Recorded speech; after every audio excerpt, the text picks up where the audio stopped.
Welcome to CRE Fast 5. I'm Carly Iacono, and today we are recapping the current economic conditions. While reviewing yet another set of economic data points is probably the last thing you want to do on a summer Friday, stick with me for a few minutes to take a quick stock on where we are today. Let's go. The US GDP weakening.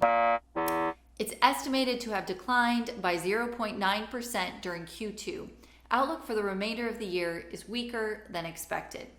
Inflation likely peaking.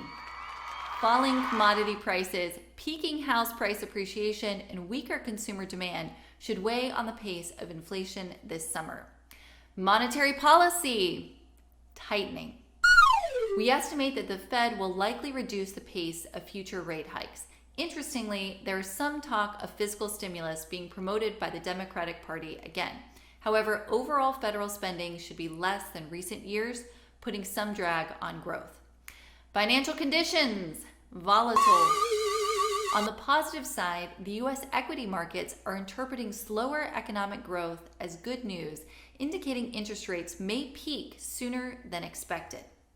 Business sentiment, cooling. Problematic supply chains, rising input prices, and less accommodative capital markets are complicating business decisions. Business investment seems to be declining, with firms delaying expansion plans out of caution. Labor market, softening. Falling profit margins will likely weigh on the pace of hiring in coming quarters. A deeper economic contraction would trigger a wave of corporate layoffs. Retail sales, weakening. There is evidence to suggest that consumers are paring back on discretionary spending to absorb higher food and energy prices. The housing market, cooling. Rising mortgage rates have slowed the pace of home sales, and a decline in values is likely. Now, limited inventory will act as a floor in the marketplace.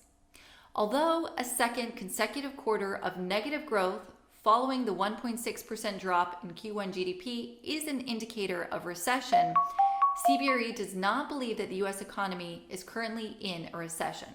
However, we expect the recession will take hold late this year and early into next. That was CRE Fast 5. I'm Carly Iacono. Be sure to tune in each week for future insights. Hope to see you all very soon.